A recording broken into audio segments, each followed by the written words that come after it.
All right, our agenda today. So we have a few people talking. We have Dr. Bill Hnityk, who's going to talk a little bit about something new for family physicians who are on the strategic clinical networks with AHS, something new and exciting for you. And then we have Eileen Patterson and Brad Baylor, who will be talking a bit about hospital or home to hospital to home and primary to specialty and back. And that we hope is going to be a good discussion. So make sure you're ready to come off mute for that part of the call. And as always, we will send you the recording afterward and any pertinent links. So if you didn't get a chance to say what you need to say, always email it in, and we'll make sure that your comments get to the right people. All right. Without further ado, then, do we have Bill? Are you on the line? I am, Michelle. Awesome. Good morning. Good morning. Well, I also had to, just before we get to you, we have to make a little plug for our podcast. Again, one nail at a time, Insights for Building Your Patient's Medical Home. We've interviewed many of you, but we want to interview more. So, again, if you have any great ideas for a podcast you'd like to hear related to any aspect of building a patient's medical home, let me know, and we'll arrange to come and interview you. All right. Without further ado, Bill, I will change the slides for you and take it away. Yes, thank you, Michelle, and good morning to everyone.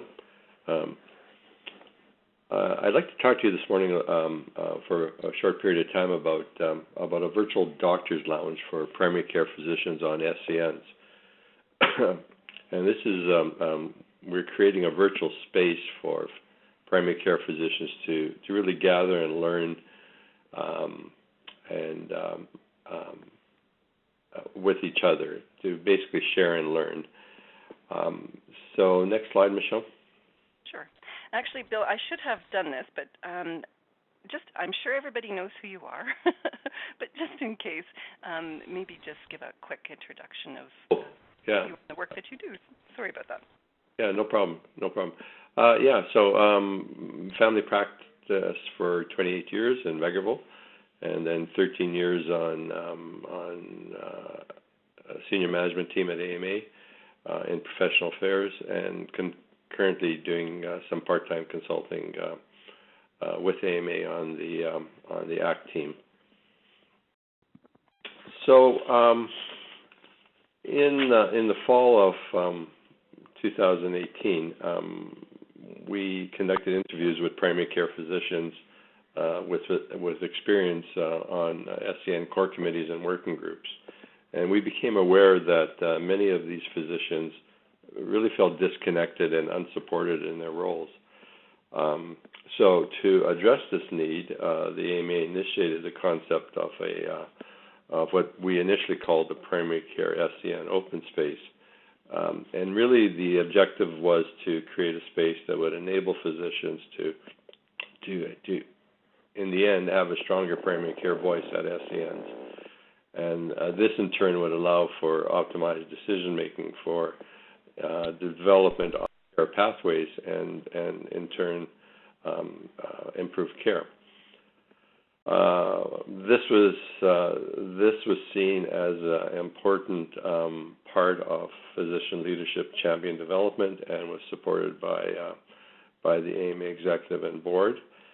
And we formed an advisory committee with one primary care physician from each zone, who currently are or have been on SCN core committees or working groups, really to guide the development of this initiative with the support of AMA staff. So what did we hear when we had the interviews with these physicians? We heard that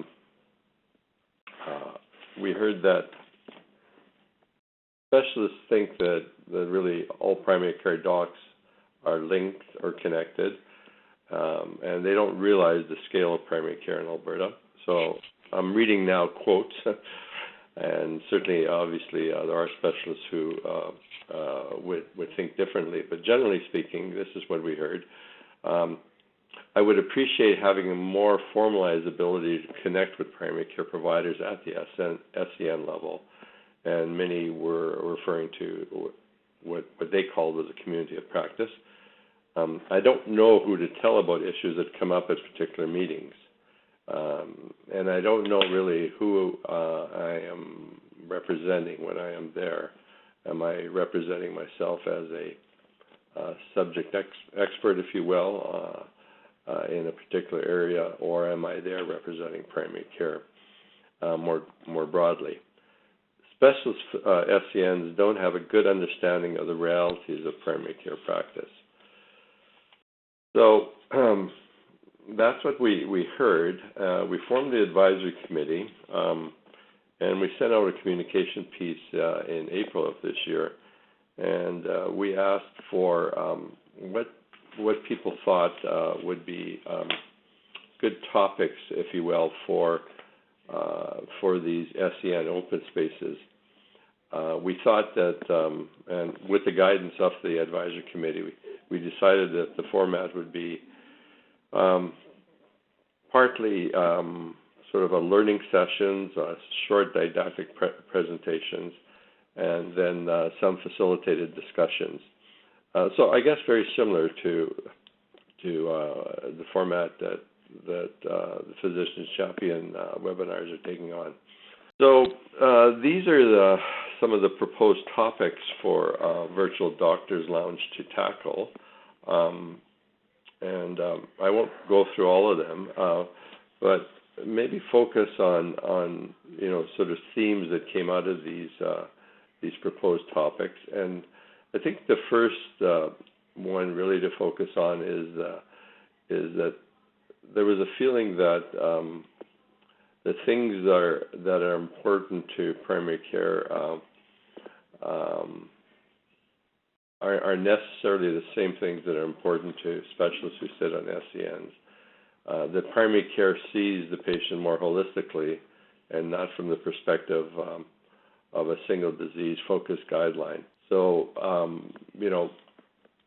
there was a thought that if we could help influence how SCNs work together rather than in silos, that would be important to achieve. Next slide, please, Michelle. So these are the kind of supports that physicians thought they might need, and really, I think it's the development of a knowledge base and is what they're looking for, and it's really helping them to have a better understanding of the primary care space, the primary care governance model that's out there now, the various committees that sort of all sort of work together within the primary care space, and developing this community of practice, this peer support, if you will, for primary care physicians sitting on SCNs. And next slide, please. So the other part that we heard, or the other theme that we heard, was trying to influence how primary care SCNs work, particularly how they end up with the projects they decide to work on, and having more involvement in planning and development of these projects. The other feeling was that there wasn't enough primary care physicians on the SCN, that there was generally underrepresentation.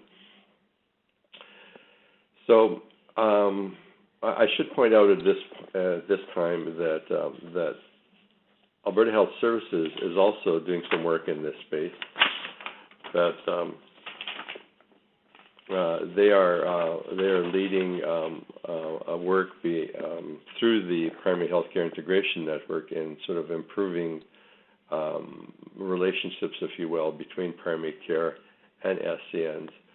And so the work that we're doing, the AMA, we would see this as parallel to the work that the AHS is currently taking on and complementary. and Brad and Eileen are actually representatives on a liaison committee that for the work that's being led by AHS. So over time, we renamed the open space to Virtual Doctors Lounge for primary care physicians on SCNs. And for many of us, Physician Lounges was a place to share challenges about cases and learn from colleagues about what they had done in similar situations, sort of informal learning spaces. And we wanted these sessions to be a space where physicians could collectively gather and share and learn from one another. So we had one webinar in June, and we had about 9 primary care physicians attend, primary care physicians that were on SCNs. And tomorrow night we actually have what we're calling a not-so-virtual open space, or a not-so-virtual doctor's lounge, because, in fact, we're gathering in person with, I think, 10 docs or so from Calgary area to over a Dine and Learn and to share experiences about their experiences on SCNs.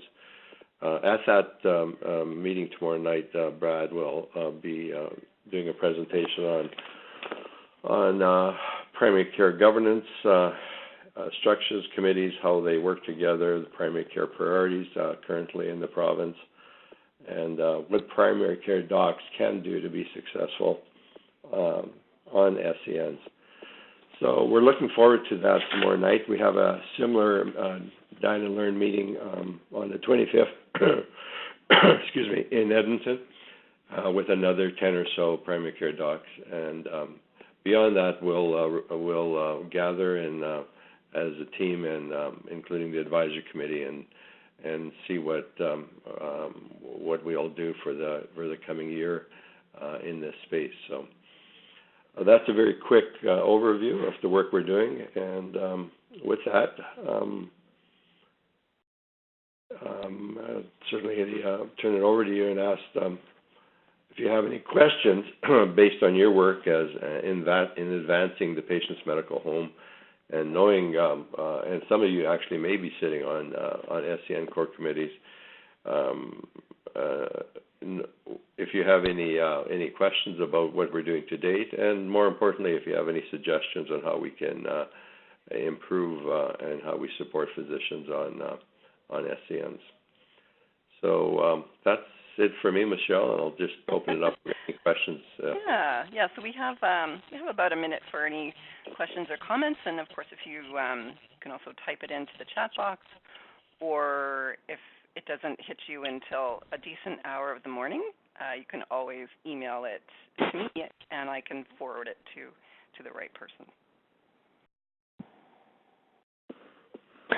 Hi everyone, it's Tina Nicholson here. Thanks for that, Bill. I think it's a really important part of the work that a lot of us are doing. And I've sat on the kidney SCN for several years now, and it's quite interesting, the perception that specialty sometimes have of not only the work that we do in primary care, but also about the funding.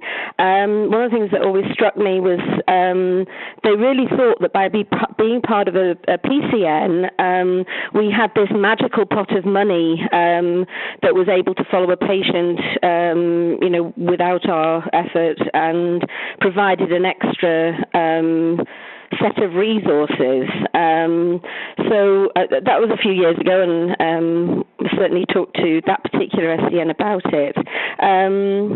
I think I've had a very positive experience. I think the other thing that I've known is in my role with the Physician Learning Program is that quite often we are approached by various SCNs looking at quality improvement work, And the one thing that I do find interesting is that I'm often looped in on those, but I'm never looped into the primary care physician who might be sitting on that SEN.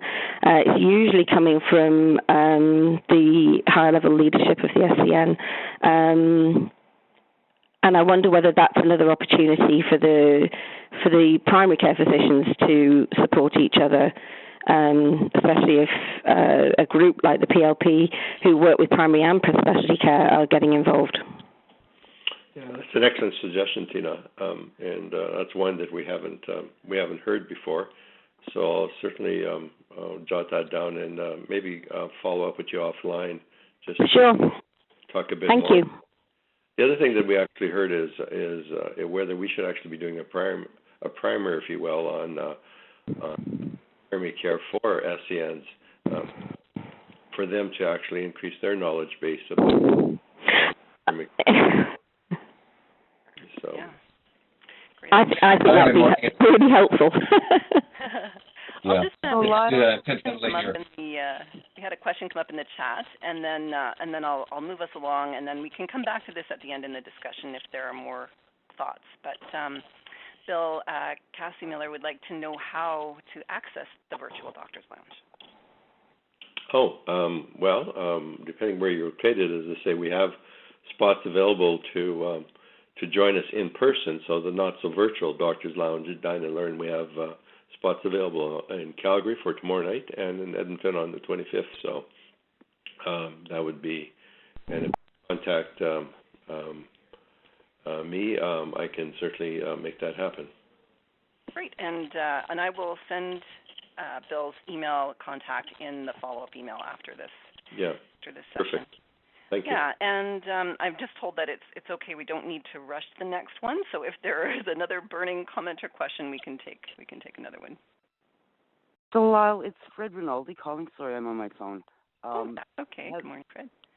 Good morning. Have you formally engaged with SGP Exec? And the reason I ask that is we spent several meetings a couple years ago trying to formalize a process for putting family physicians on SDNs, mostly because many of them felt that they were just overwhelmed, arrived at meetings with 40 pages of information that they hadn't seen until the day they arrived. And what we were trying to aim for was to enable them to be more effective and more supported.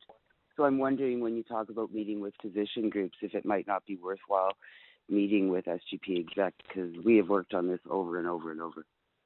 Yeah, Fred, formerly worked with SGP Exec. We have SGP is aware of our work, I guess, through updates that are done through PCA, but not sort of formal one-on-one discussions. But we can certainly do that. Great, thank you. Anyone else have a thought or a comment? Just very briefly, Ted Findlay here. I'm with the Bone and Joint SCN, and it seems like one of the common themes that I hear from my colleagues is that the SCNs are very good at developing new projects for the primary care networks to do, and some of that might be highly appropriate, but some of it may be well outside of what the primary care networks think are their priorities. So I think there needs to be perhaps a bit of a higher level discussion with them about what the PCN priorities actually are. So I think that that idea that you had about a presentation to them of what the PCNs are and their priorities would be very helpful. Yeah, thanks, Ted, and look forward to seeing you tomorrow night in Calgary.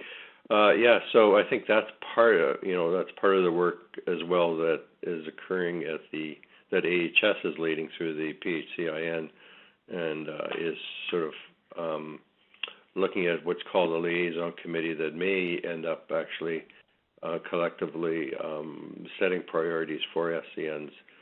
So that is still in its early stages, but appreciate your comments. Thank you.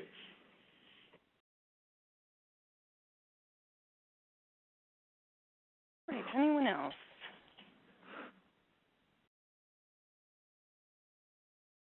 Okay. Well, moving forward then. So Eileen Patterson is a director with the ACT team at the AMA. I've only worked with her for many, many years. That's why I got her name wrong. Did I mention the hour of the morning? Michelle, you've been away on holidays too long. That is true. That's the only excuse I've got, so I've got to go with it. So I'm pleased to introduce Eileen to talk to you about the Home to Hospital to Home, or lovingly known as H2H2H initiative. Thanks, Michelle.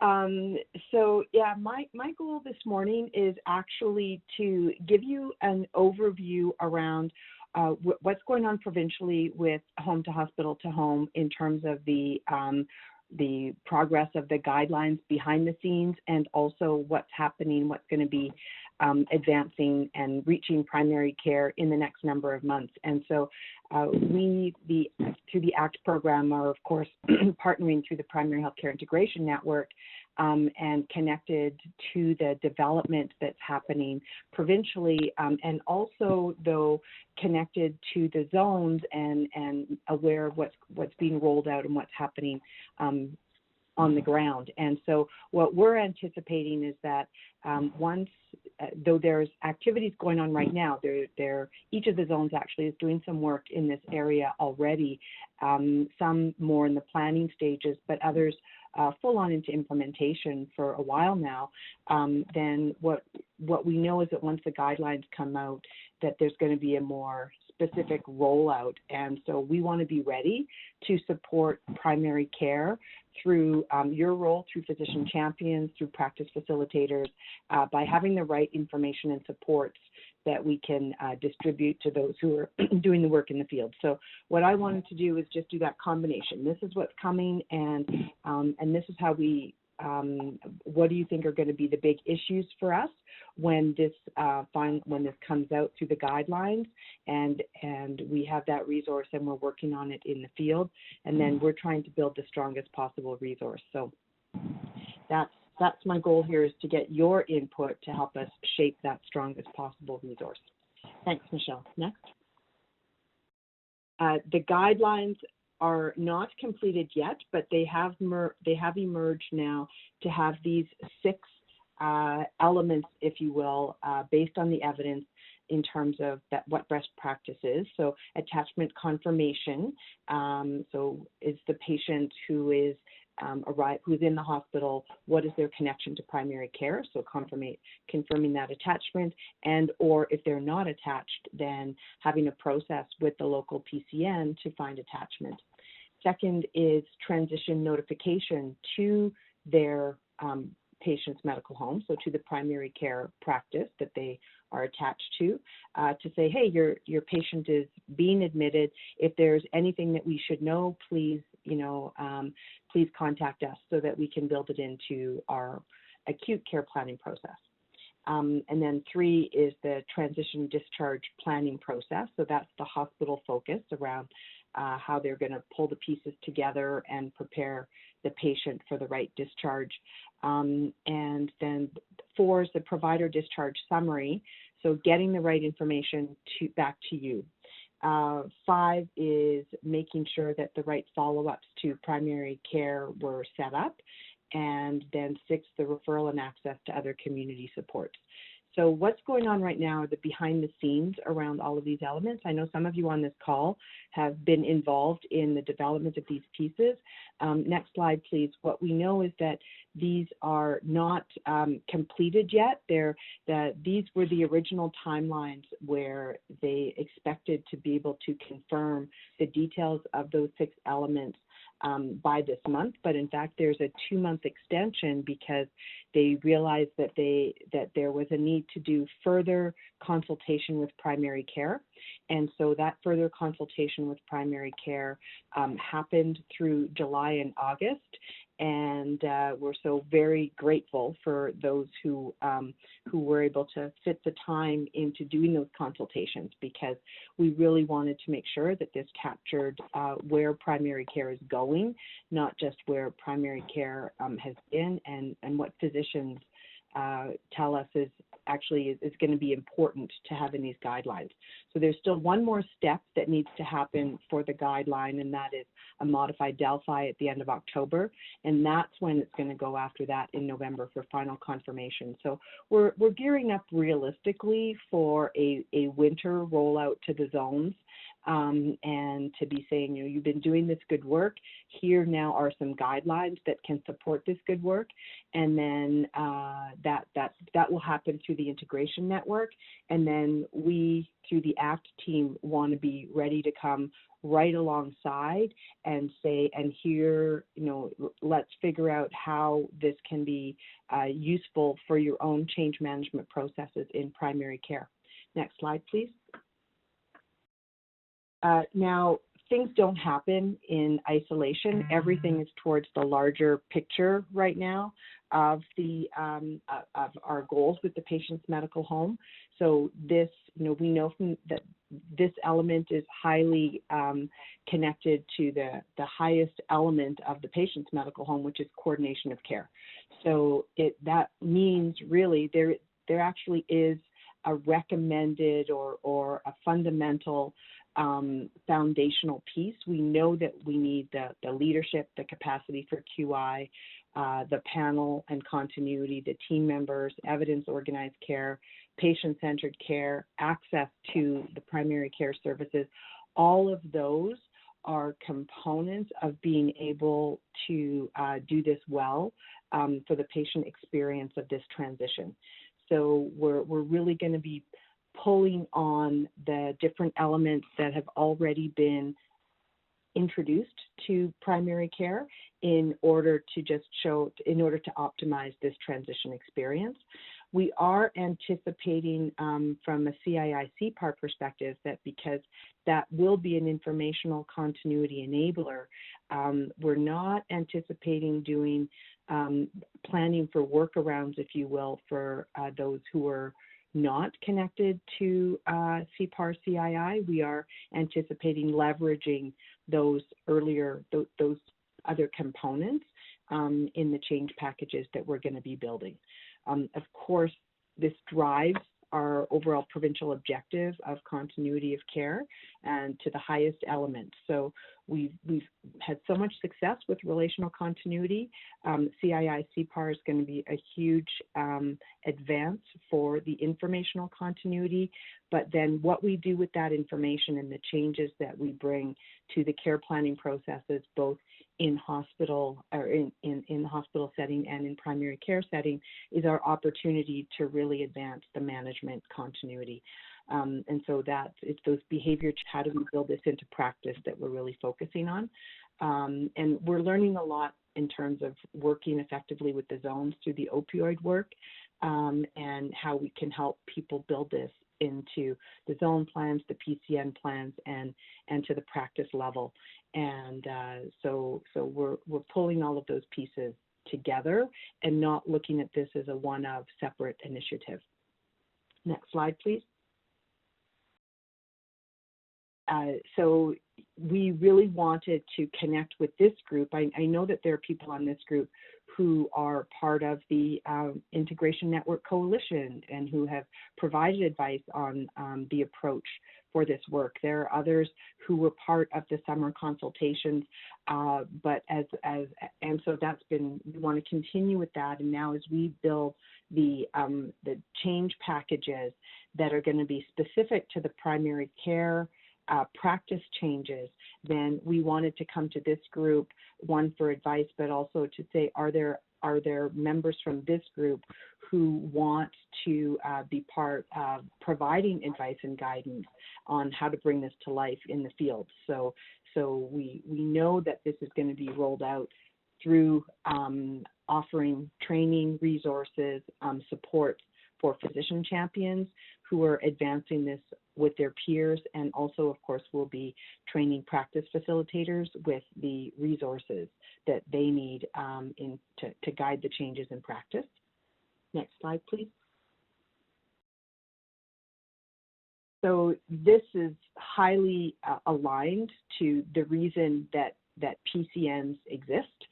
to the reasons that that zones have wanted to organize the way that they have, which is it provides that opportunity of the PCNs who are all impacted by Alberta Health Services practices to actually work with them with a common approach of managing these transitions. And so it's really a learning opportunity for us about how to deal with these transitions in that way, and I think is a significant step forward to what you've been working towards and trying to achieve. And so we are going to be we are connected to the working groups. We're staying in touch with what they're doing, and so we're going to be building some basic resources, but then also prepared to customize based on where each zone is choosing to start and where they're at, and then work with the zones to train those who are going to be advancing that work. So that's and every zone has goals here and is at some level of planning or implementation with this work. Next slide, please. So this was really just the chance to say, you know, if this is coming in January, we are now building, you know, what are the old behaviors, new behaviors? What is the variance of what typically happens right now? What are the frustrations in practice? And then, so there have been frustrations around how the information has come sometimes from hospital that maybe it's not timely or it's not the right information. We believe that through the guidelines, you know, there'll be a process. Alberta Health Services and the zones will be working together on that work. So once primary care is receiving the admit notifications, the discharge notifications, is being asked to have the visit with the patient after discharge, then what are any of the opportunities there to provide support to improve the workflow? So I'd like to just open it up to ask you if you anticipate, you know, the guideline coming out at the end of 2019 and a gearing up of advancing this work in your zone, in your PCN, or in your practice, then what are the challenges that you perceive and your advice on how we should anticipate and tackle these things?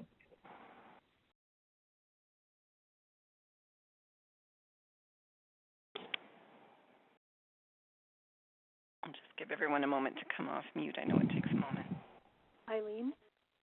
Yes. It's Jane Ballantyne. Thank Hi, you. Jane. Thanks for your presentation. Was involved in some of the Calgary zonal stuff. Have read some of the material, thought about it when the process failed recently, but I had no clue where the feedback should go. And I think as Joe Average primary care doc is involved in this process, I don't remember seeing anything in the guidelines or the process itself as to if this isn't working or if something didn't happen. You're now seeing a patient in your office and you got none of this. Where does the information go? How do you reconnect? Good point. So just thinking as the practical application of it happens and hits the ground, people need to know that there's somewhere that they can feed back to. Great advice. And there is, oh, sorry, go ahead, Brad. Well, I was just going to say, I think part of figuring out, you know, how the measuring and monitoring, and if you will, Jane, what's the way to connect when the process breaks down will be part of that implementation plan and strategy. And so, great feedback to make sure that we are thinking about that as we're preparing to actually implement the guideline. Well, I thought about it in relation to having seen the pathway and think, okay, so I just had a patient and this part of it didn't work. What do I do about it? Or can I do something about it to help the process improve? 2, Joe Average primary care physician, ACT, H2, H2H, et cetera, is going to be a whole nother, which one was that? So if the AMA is involved and are going to be helping with the information transfer and the rest of it, PCNs need to be made aware at a different level, because if they're not participating, they may not know. And so I think there maybe needs to be a bigger picture. This is part of medical home, and if that's the way it goes, then I don't think we can tell PCNs what the expectation of resources or otherwise are, but maybe that's starting to happen too, Brad, and I'm not connected on that side to know if that's what PCNs are committing to. Mhm. Yeah. So yeah, good point. Is that there's so the goal will be to be supporting the work that PCNs and are driving in supporting their physicians. So so that's absolutely correct. And so in some ways, it's probably similar to the way that we've been working with PCNs in the past. So we've got our eye on how PCNs are supporting the practice, but we'll be working through the existing zonal PCN structures. Okay, thanks. There's a comment made in the chat box that I'll just share. So Alan Billy typed in, list of ER encounters is atrocious, and information transfer is limited by that. Any comments around that?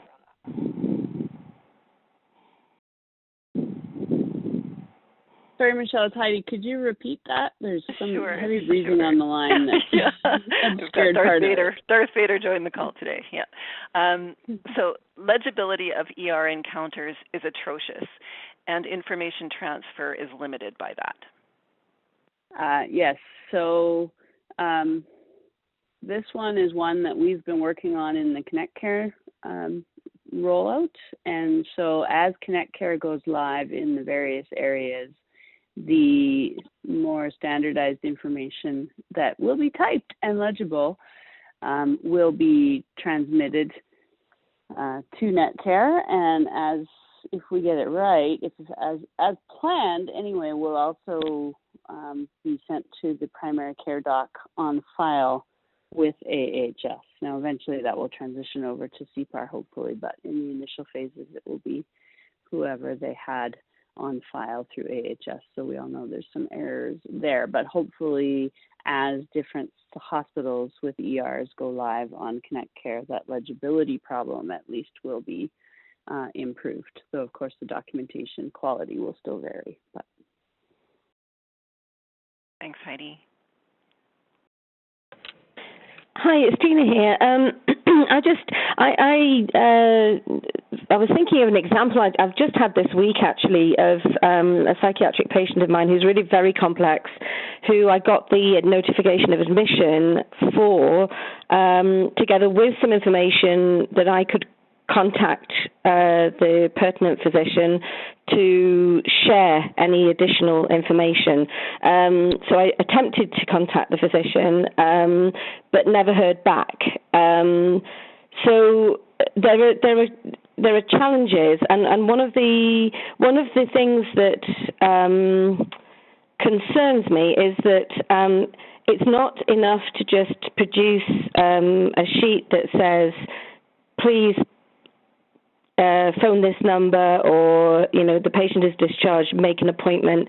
The loop isn't being closed unless we know that we're going to get response back. If we're asked to connect with the specialty team. And the other piece that it's more to do with the work around not only the medical home but the health home community, is when that transition back to the medical home occurs, and there are others involved. So home care, and I noticed in your original document, Eileen, it was mentioned there. I think there's a continuing challenge, certainly in my area or my location, of connection with home care, which we've attempted to bridge. We've attempted to get regular updates on who are on the home care lists. But that might be another piece to know, is there a named worker yet, or can we, by enhancing this, can we really get that wraparound team ready for the patient when they come out into the community. Thank you. Thank you. So we are sitting as part of an implementation group right now, anticipating how to build out the official implementations, the shared implementation supports with the integration network through this. And so I think we've heard some themes. We've heard a theme here around, the accountability, the measurement and accountability, and when the system breaks down part, and building that in appropriately. Are there any people on the call who would be interested in putting their name up to say, yes, you could, I could be part of a call periodically or review some information and give some feedback as you're building out this next phase to get ready to go live?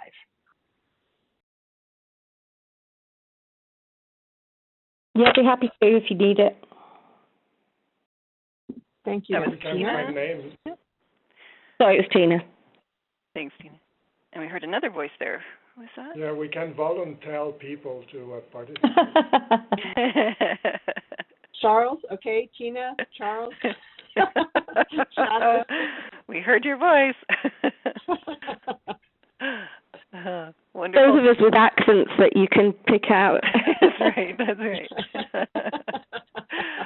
And of course, if you need some more time to think about it, you can. I'll send out Eileen's email address in the follow-up, but you can also email me and I'll get it to Eileen if you. So, Charles, was that just a joke or like? No, I'll try to find somebody who actually has time and brains, which is definitely not me. And but yes, I would like to probably identify somebody to contribute from our side. Thank you very much. Wonderful. Charles, you're opening yourself up to ask which one you're missing, or both. I don't understand your question. But I do have one for you and Brad, in a sense that it's going to be a repeat, and you've heard me before. I'm very worried about the family physician on file at AHS and CPAR not yet connecting. And I feel that's the foundation of the extraordinary work you're looking forward to. The first step is reaching me as a family doc if my patient is admitted. And right now, it is an extraordinarily difficult task for the specialists and whoever else is involved in transition. So can we have very specific updates on those first steps? Because we always hear very general comments that kind of care is rolling out and it's going well, rather than having a specific update on something as simple as using CPAR data to identify the attachment situation. So what I can tell you specifically is that when I talk to Rob Hayward now and things, he does talk about, yes, we will be connecting CPAR, which is a shift. That we've gotten a shift that they say, yes, this CPAR data is important and we will connect it. However, AHS has no capacity to consider anything other than getting Connect Care up and live right now till November 3rd. So on a practical note, for me to push that further, I'm going to have to wait until they get wave 1 stabilized, and then we'll have more leeway to really begin to work on. Okay, so we're going to do this. How exactly are we going to do this? Because I agree with you, it's very important to this. I think the other part, Charles, is that number one about verifying attachment as soon as you hit an AHS facility. We have some understanding about what the current process of that looks like now, and it's very haphazard and full of reasons why it's erroneous. And so, part of the implementation is within AHS's workflows and their expectation, and as they set up Connect Care, and Connect Care goes live, what are the expectations around verification of attachment and improving that accuracy, knowing that, CPAR is still going to take some time, and, there's always going to be these conflicts in reporting. And one of the big questions is, well, if the hospital has somebody and CPAR has somebody else, what do you do? And so those are some of the things we have to work through. But totally agree, the foundational part that makes all this work is actually knowing who is the primary care doc for an individual. So we'll keep working on that. Thank you. Yeah, Charles, one of the changes that Rob tells me that AHS is incorporating as process is not just asking, is this still your family physician, but where do you see your family physician as well, knowing that some family docs work in more than one location, and it being important to begin to identify the right place to send information, and hopefully asking where do you see them, and then it doesn't correlate with the name will also trigger a few corrections in a couple of places, because I know like one of the doctors in our clinic doesn't go by her last name, she goes by her first name because her last name is Japanese and difficult for patients to remember and say. And so if they go into the hospital, they're like, oh, they don't know the last name of their doctor often. So it's hard for them to confirm. So that's one additional concrete step that AHS has told me that they're going to take in this process. Yeah. Thank you. So I think we're kind of winding down to the last 6 or 7 minutes here. We did want to give you a bit of a heads up around some work happening in primary care and specialty care partnership and transitions. I won't spend a lot of time. There's a graphic on the presentation you can look at.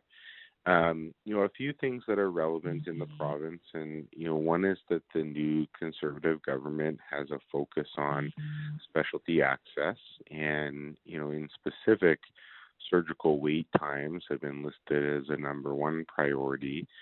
But they are working with AHS, and there's a working group that's been struck to look at what would be a reasonable plan to start working on improvements in specialty access moving forward. And that work is probably not mature enough to bring back to this group yet. And at some point in time, though, I think it'll be important to know how Alberta Health and Alberta Health Services are going to frame their approach to improvements in specialty care access. And especially because it is a core priority for 2 or 3 of the PCN zonal committees as well. And this graphic just talks about some of the ways you can frame what you can do and what you can influence around primary care and specialty care transitions. And, there are things at the top that are obviously fairly difficult to influence, like the population size and the health of that population, and more broadly, numbers of specialists across the province and access by those specialists to procedural and OR time. Longer term issues that are more difficult to frame. So the middle box is the stuff that we have tried in the province or has been tried in pockets. So things like improving the quality of the referrals coming out of primary care, and then improving the quality that goes back to primary care to support them with the patient after they've seen the specialist. Things like clinical pathways that help manage conditions in the community. Not necessarily the complex pathways that sometimes make management more difficult, but some of the pathways in Calgary as an example where it really streamlines what do I do with a patient that has refractory constipation, and when does specialty agree to see them. Other things like alternatives to face-to-face consultations. So Specialist Link in Calgary, e-advice, and e-consult, which are options that are expanding in the province. And the work now that's occurring in Edmonton around the specialty primary connection. On the specialist side, things like central intake to referrals, improving the efficiency of practices. So if you think of the AIM work that was done lots of places in primary care, is there room to look at the flow and efficiency of a community specialty practice on the specialist side? And then what do you do to manage wait times better?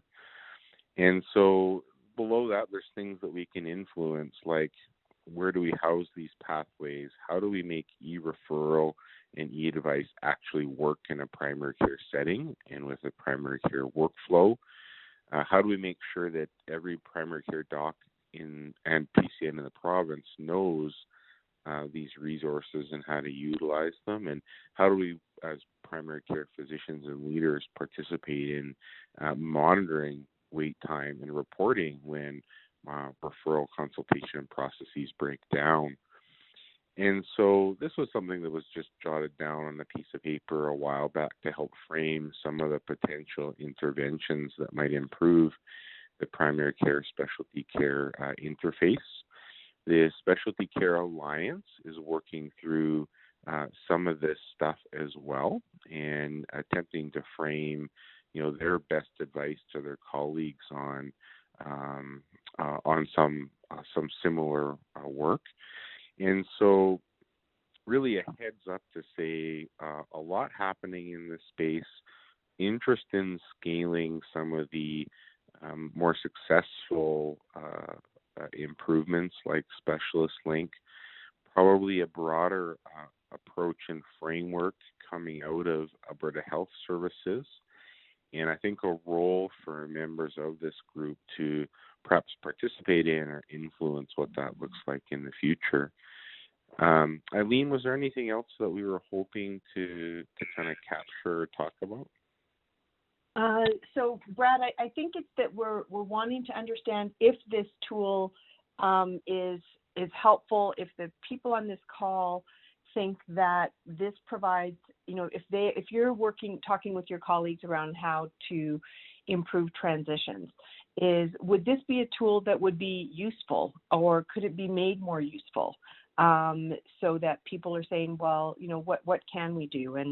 And so it's the usability, and what would help to set up an effective conversation among colleagues to have to talk about how to improve things. Hi, it's Heidi. Hi, Heidi. Hello. So on your question, this is difficult to act on as an individual physician in your practice, and so I'm not sure that that's what you meant by is this tool usable, but these are things that have to be acted on as collaboratives, right? Like an individual physician isn't going to influence these, and I expect you knew that, but you asked the question, so but I have a question for you guys about what you mean by optimized e-referral. Yeah, so I think e-referral right now is a very cumbersome tool to use, and if you look at the data, the utilization of it is relatively poor, and sometimes the utilization of it on the specialty side has been inappropriate. And so, if we're going to look at a e-referral like platform that we want to scale in the province, then how do you actually make that work from a physician office standpoint and a workflow standpoint so that it's a viable option for an average clinic or practice? Okay, couple suggestions there. Perhaps we change the wording from e-referral because that associates with the Netcare tool in most people's minds. And so just how do you change that to mean a more generalized approach? Because I'm kind of the opinion that the tool itself is a huge barrier to actually succeeding in this. And the approach that I'm beginning to suggest is that we don't want an e-referral tool. We actually want a general communication tool within the province that we could layer an e-referral service on top of. Trying to specifically develop a tool for e-referral just like we're trying to specifically develop a tool for communication with pharmacists. Neither of those things is going very well, and I think the problem is that we're trying to attack a generalized problem of communication with very specific tools that actually don't work for communication. So, anyway, that's just my input in the direction that my thought has been taking on some of these system issues where the technology is actually getting in the way in this particular case, I think, rather than facilitating the process. Thanks, Heidi. We have a question in the chat box as well. Yeah, can I just respond, yes, Heidi, because I thank you for the initial comment, though, around, the individual physician, because you're right that this is about system partnership changes, that I do understand that's the focus for the overall, how we're going to advance. But there was also a question, and you partially addressed that question by your feedback, but there was also a question about what if an individual physician says, as a steward of the system, I want to know that I am doing, using the tools of the system as effectively as possible. Then in that case is sort of that middle box on the left, an opportunity, am I following the CURE guidelines? Am I doing this? Am I doing that? Can I start to promote that individual action? But I understand what you're saying. That is so micro in the face of the systematic challenges and barriers. But I did want to get your input there. Is it even worth having something to say, do you as a steward of the system want to even have some guidance about what you can do at that small level? I think the piece about creating a go-to place for referrals and things and making that widely known across the province, not just in Calgary zone, that there's cool stuff on Specialist Link, and maybe Specialist Link isn't the place to get it for the province, or maybe it is, I don't know. But I think part of the issue is that the people are engaged and care about this stuff are already doing quality referrals. Got it. Okay. Yeah. Got it. Okay. Yeah, that's helpful. Thank you. Sorry, Michelle. Oh, no problem. No problem. Great discussion as always. We have 1 minute left, so I think this is a fairly quick question. When will reconciliation algorithms be incorporated into e-referral between specialty, patient, and primary care? Yeah, I think the specifics of that question I can't really answer. The big debate is, what does the future of e-referral actually look like in a Connect Care space, and what's getting ported and what's getting lost, and how will reconciliation occur, depending on what platform is chosen to move forward. So I think that's probably a question we can't answer yet, knowing that the reconciliation of anything on e-referral or another communication platform is really important for the obligations of a primary care practice, and is one of the things that we forwarded as a problem with the current platform.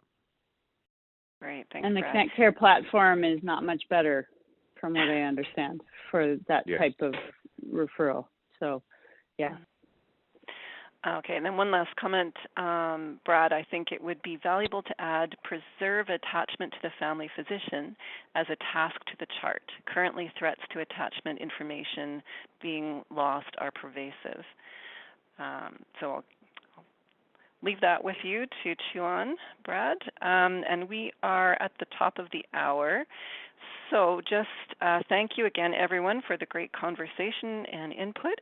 Our next webinar will be on December 4th, same time and place.